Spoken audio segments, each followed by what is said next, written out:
Hello everyone, this is Ahura and welcome to our market watch and insight before Fed announcement. Today is December 10, Wednesday, and we're waiting for a Federal Reserve announcement, which is going to be announced in maximum 5 hours. Uh, Looking at the market, we want to see what we are going to watch in this video. We want to see what's the market condition, overall market condition, and what we can expect from the Federal Reserve, and how the market can react to its different decisions. First, let's check the data, economic data that we had so far from the beginning of this week so far, and then we can see, based on these data and market condition, what we can expect from the Federal Reserve. We started with the Japanese data. Overtime pay and overall wage income increased by 1.5 and 2.6% annually in October. Generally, the data they were not so bad. I mean, this shows that labor market is still improving, but higher income overall. When you see that the overpay, overtime paid means that the income of the people or employees is increasing. Higher income increasing the inflation risk actually, which means that's why one of the reasons that the central bank is trying to increase the rates. Now there's a two talks in Japan. As you can see here, the GDP fell by 0.6% in the third quarter. That's why we have two different signs in the Japanese economy. While the Prime Minister, Ms. Takaichi, and her group are talking about holding the current rate and supporting the economy. Central Bank, Mr. Ueda and his group, they're talking about the need of increasing the inflation, increasing the interest rates, because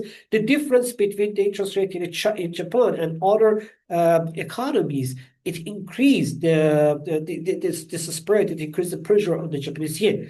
Increasing the pressure on the Japanese yen means that when you import something from abroad for the companies, for the factories, the PPI, the producer price index, can increase, and it can affect this consumer price index or inflation as well. That's why the central bank, Mr.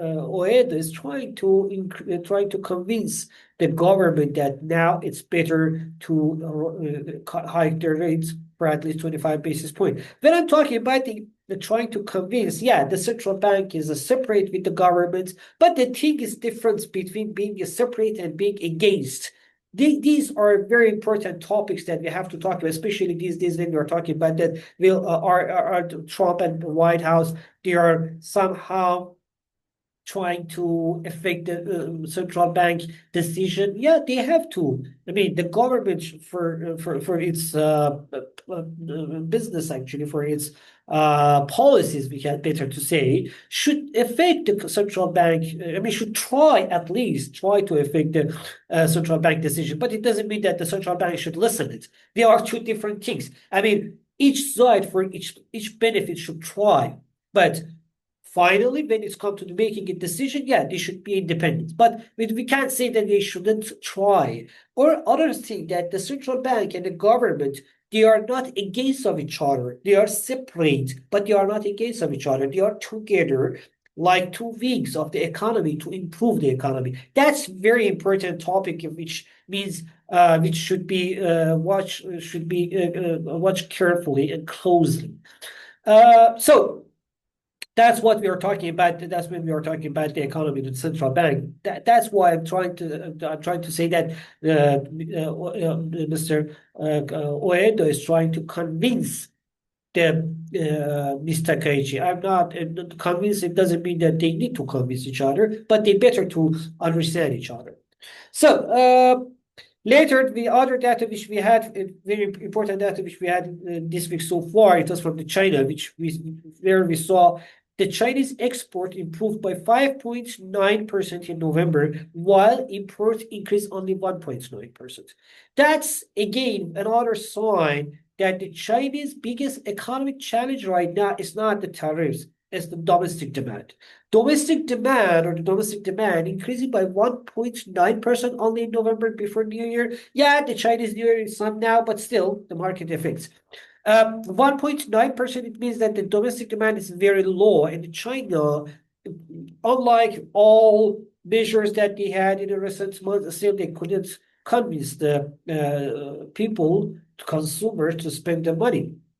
On the other hand, increasing 5.9% export into China, it means that the global demand also is low. If you compare it with the other years, with this, which was like 11%, we had a very impressive numbers like 8%, 11%, 9%, 14% sometimes. When you are comparing with that numbers, you can say that, okay, the global demand also is low. Don't forget again, that's for the November. And when the people for their need, they want to buy something, at least the businesses, they offer or they buy or they order goods in China for the new year in October and November. So when the October and November export is low, it means that the global demand is low. As we look at the China as the biggest factory in the world, or we can say the global factory. Industrial production in Germany, it was another data that we had on Monday, and we saw that industrial production increased by only 1.8%, again low, another weak data from Eurozone. The weak data from the Germany continued on Tuesday as well. Let's say that, then we can go other data. Export and import in Germany also, it was another confirmation of the weaker demand in the Eurozone as well, especially in the biggest economy of the Europe. Export increased only 0.1%, while import fell by 1.2%. Another sign that's this domestic demand, which started from China and Japan in the last year, but in China it was more visible because of the other problem that they had in the construction side. It was like more in the view. This domestic demand, the challenge of the lower domestic demand in China continued in other economies, and now you can see that in Germany as well. When you can see that the imports is falling by 1.2% in November, that's very disappointing, while the export also increased only 0.1%. For the biggest economy of the Eurozone, the export is improving only 0.1% before New Year. That's another sign of the weaker economic growth in Europe, especially in the Western economies such as Germany, French, not the Eurozone, but the UK as well, as a part of the Europe, not Eurozone. Other economic data that we had Tuesday so far, it was especially from the United Kingdom with the retail sales. You can see that the BRC retail sales monitor also showing that only 1.2% increase in the retail sales. I saw some news earlier today that they were talking about the good retail sales with 1.2% increase in the retail sales after the government budget. What's a good retail sales is here? The 1.2% is not a good number, and it's not a good effect of the budget. It's the negative effect of the new budget with the only 1.2%. That shows that the government budget is not helping even to increase the retail sales. With 1.2% retail sales in November, we can say that the UK economy is really in the challenging days, and they have to think about that. That's actually, it's not just about the UK, as we saw that we were talking about the German also. I say the same. It's about the China also. I say the same. Generally, the trend of the lower demand, the personal spending, the lower demand and the lower spending is the topic of the world, and we have to redesign something about that, or we have to change the measures. Maybe our economic measures, they are old, and we have to change our economic measures. The building approvals in Australia also fell. But at the same time, Australia's central bank or Reserve Bank of Australia held the rate at 3.6% as inflation is increasing. That's another point. The inflation in Australia increasing, and that supported the idea of holding the current rate. In Mexico, we had inflation number, and we saw that inflation is more under control, while the NFIB small business optimism in the United States slightly increased from 98 to 99. Let's talk about the other data, then we can go back to US data and talk about the US data and Federal Reserve. API reports earlier today showed that 4,800,000 barrels of inventories in the United States in the private sectors lowered or eased. The inventories dropped while in South Korea, unemployment rate slightly increased to 2.7%, and in Japan, the PPI, producer price index, stayed unchanged at 2.7%, and the China CPI, the Chinese inflation, again increased the same reaction we can say for the Chinese. The same tones of the reaction I have against after the Chinese inflation data that I had told already about the Chinese export data. Inflation in consumer inflation in monthly base again fell by 0.1%. And that's again in November. While the annual inflation increased by 0.7%, we are much better than 0.2% that we had in the previous months, but still 0.7% is very low, while especially that the producer price index fell again by 2.2%, while market was expecting after 2.1% drop. We can see that 0.2 we can see the 2% drop in November, which again market missed we missed the market expectations. And in Turkey, industrial production, while increased by 2.2% only annually, on a monthly scale increase or fell by 0.8%. Again, for the second month in a row that we can see the Turkish industrial production falling. Turkish higher interest rate for the long time really killed the industries, and that's why we can see that many companies, they are leaving the Turkey, and the inflation and the higher rates, they are really putting more pressure on the Turkish economy.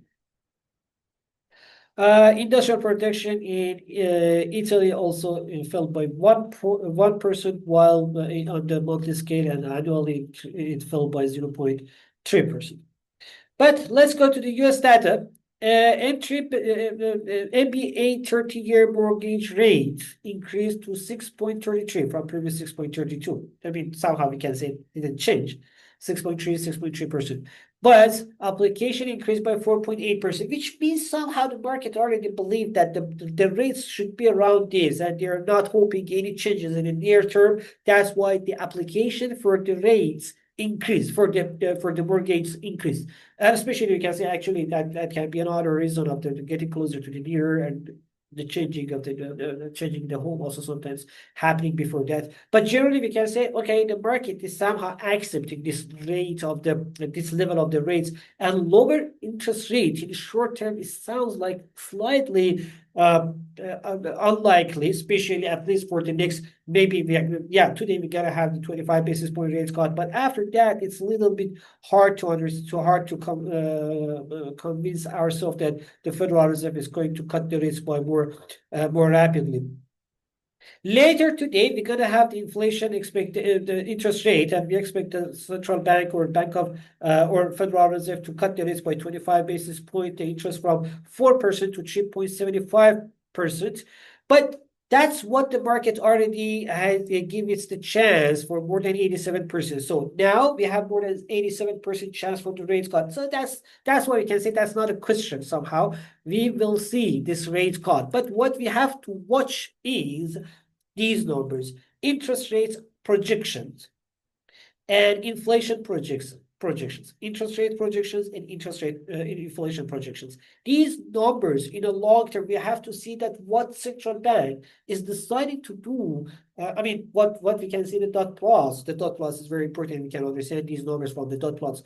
What we can understand from the dot plots for 2026, are they planning for more rate cut or faster rate cut, or no? For 2026, they are counting on two rate cut. I mean, 2 more rate cut or 3 more rate cuts we're gonna have in 2026. That's the main question. In one hand, in the other hand, what's their policymakers' expectation for the inflation and labor market? I mean, unemployment rate. Those are very important numbers that we have to watch, and especially Mr. Powell's press conference. Let's go to the chart and see in a different condition. So the 25 basis point rate cut is not the question. Look at these numbers. These numbers are very important. So let's now check the chart and see in a different condition what we can expect from the markets. Market risk ahead of the Fed meeting for sure. I mean, the Fed meeting is now, it's going on. I mean, before we have the result of this meeting, yeah, the Fed, the market risk is slightly getting increasing, and we can see the VIX at 17.60. At the same time, we can see the dollar index side movement around 98.70, 80, between 98.60 and 99. We can see side movement around this area. The reason of this movement is mostly because that Federal Reserve, it's mostly because that Federal Reserve now, I mean, the market now doesn't, it's not sure what exactly the central bank wants to do, because the the central bank is cutting the rates. There's no doubt. When I'm talking about they don't know what the central bank is planning to do, is because of the dot plots.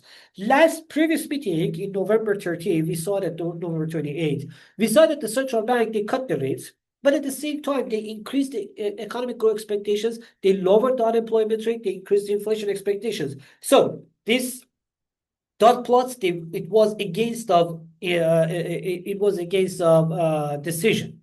Now also maybe we can expect the same condition. Maybe if what I do believe that the central bank will cut the rates, but at the same time the statements and expectations will be hawkish. While we're gonna have the dovish decision, the dovish decision will be at the same time will be continued with the hawkish statements, with the hawkish expectations. That's why the market will be balanced.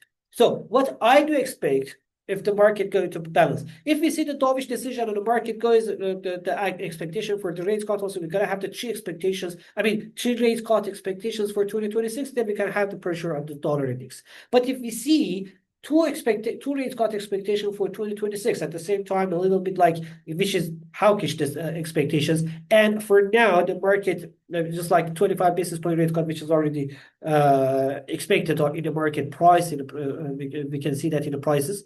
So affected the prices already. That in that case, we can see the dollar index side movement slightly increasing. But if we see the central bank is talking about the two possible rates cut in 2025, in 2026, at the same time they're talking more about the inflation risks, then we can see the dollar index to increase above 100, which is less likely. More likely is the balance between the hawkish and the dovish decision, which means in this case, we can see the dollar index side movement around 98, 99, not so higher, not so lower. At the same time, with this decision, we can see the stock market, the pressure in the stock market, slight pressure in the side movement with the downside tendencies in the stock market, but it's not going to be the the flash or the sharp downside, but it's not going to be the uptrend as well. I'm not talking about the first and very first and very initial reactions. No, I'm not. I'm talking about that, like, market reaction in 2-3 days. We have to watch. We have to watch, and we will have a video after the Federal Reserve meeting. But for now, the market expectation is to see the downside movement with the slower, slightly downside tendency in the market. The same thing for S&P 500, Dow Jones, and the Nasdaq, which means that can be the same. We can expect the same reaction in the stock market, in the cryptocurrency market, and we see that the Bitcoin price under 92,000 to get back to lower back under 92,000 and continue side movements with the downward tendency, same as the stock market. That means that's the positive for the gold. Yes, positive. The thing is that the gold is somehow taking advantage of any decision. If the Fed cut their rates, lower rates, weaker USD, like dovish expectations will increase the demand for the gold. On the other hand, if the Fed has a hawkish reaction and a market get accepted as a hawkish decision and a hawkish reaction, that can put the pressure on the stock market. Even thought if the US dollar getting stronger, but putting the pressure on the stock market we will have some money flow out from the stock markets towards gold. So anyhow, any decision for the Federal Reserve can be positive for the gold somehow, but for the energy market and for the oil, dovish reaction from the markets or accepting will be positive for the oil and vice versa. That's what's going on in the markets and our expectation. Have a good time. Talk to you after the Fed meeting. Bye-bye.